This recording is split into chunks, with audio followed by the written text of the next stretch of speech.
I see through everything now, and it's miserable. Every conversation, every gesture, every post, every speech, every relationship built on half-truths and quiet, unspoken transactions masquerading as sincerity. I can't unhear the subtext anymore. Can't unsee the motives stitched into every interaction. Can't ignore the calculation behind every choice people make. It's like a permanent lens I didn't ask for, one that strips the paint off the world and shows me the cracked, rotting wood underneath. I can tell when someone's only asking how I am to make themselves look compassionate. I can feel when someone's pretending to care because silence would make them feel guilty. I notice the way compliments are delivered like currency, with expectations attached, and how apologies are just social maneuvers to dodge consequence, not actual remorse. It's in the way people claim to love, but it's conditional. In the way they swear loyalty, but it's temporary. In the way they offer help, but it's strategic. And living like this, being awake to it, is exhausting in a way most people can't fathom, because the world isn't built for honesty. It runs on illusion, on curated personas, and polite lies, on pretending you don't see the flaw in a system, because acknowledging it means you're obligated to do something about it, and no one wants that burden. So everything gets dressed up in prettier language, coated in performative virtue, sold back to you as moral progress. Workplaces become families. Corporations pretend to have values. Politicians brand themselves as saviors. Influencers sell you self-worth in the form of affiliate links. People weaponize vulnerability for attention, turn grief into content, monetize authenticity, and you're supposed to applaud it, to nod and smile and call it meaningful because that's the rule. But when you see through it, when you recognize the hollow machinery behind the smiling faces, the world starts to feel unbearable. I see through every promise now. Every time someone swears this time is different, that they won't leave,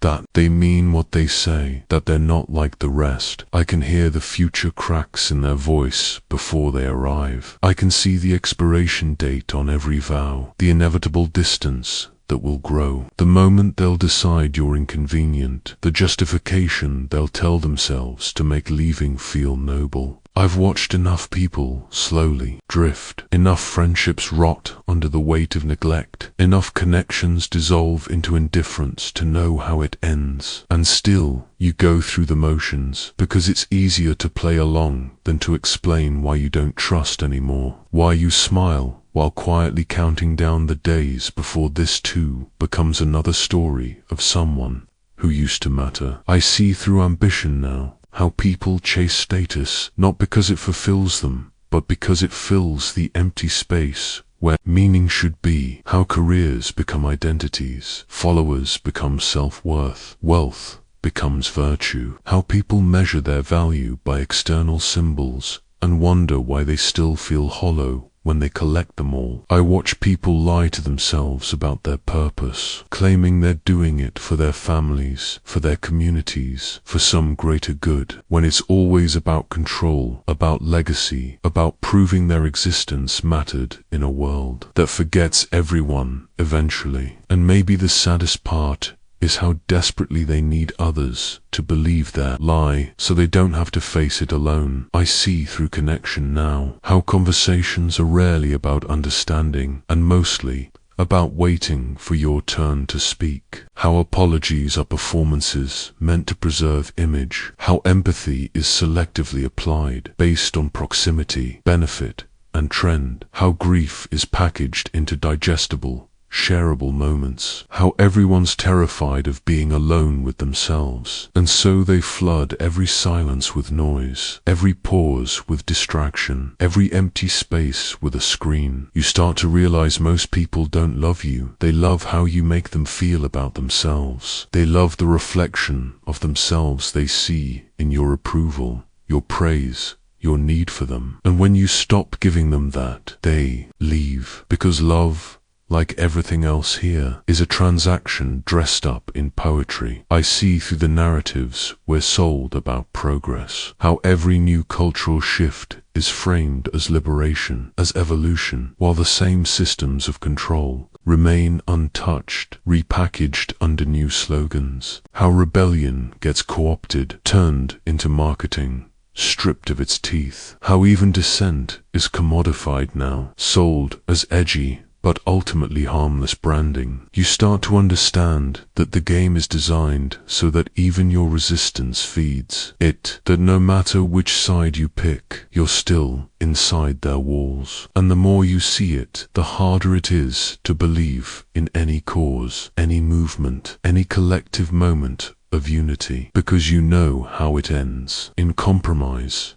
in corruption, in silence. I see through happiness now, how it's sold to us as a destination, a reward for good behavior, how it's always tied to consumption. This product will make you feel whole, this vacation will heal you, this partner will save you, this milestone will finally prove you're enough. And when it doesn't, they blame your attitude, your mindset, your unwillingness to be grateful. You realize joy isn't something they want you to have. It's something they want you to chase, because chasing keeps you compliant, keeps you buying, working, hoping. And when you stop chasing, when you admit it's all a cycle designed to drain you, people treat you like a disease, because hopelessness is contagious and no one wants to catch it. I see through myself now too. Every time I pretend to be fine, every time I answer I'm good out of reflex, every time I agree to plans I don't want, smile at jokes that aren't funny, play the part I hate because it's easier than explaining this constant,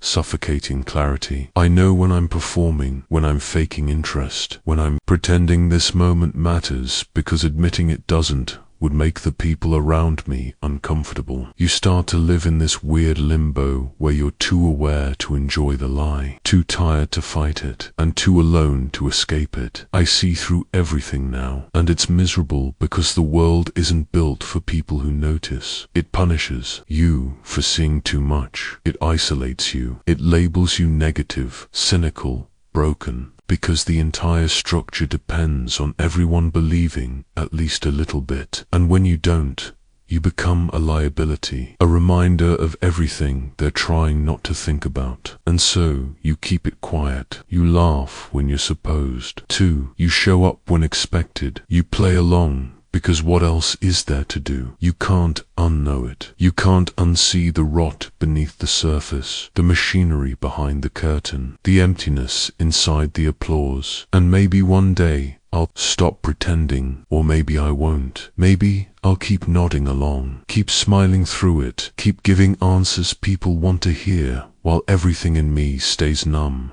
detached, exhausted, because seeing through everything isn't noble. It doesn't make you wise. It just makes you tired and lonely.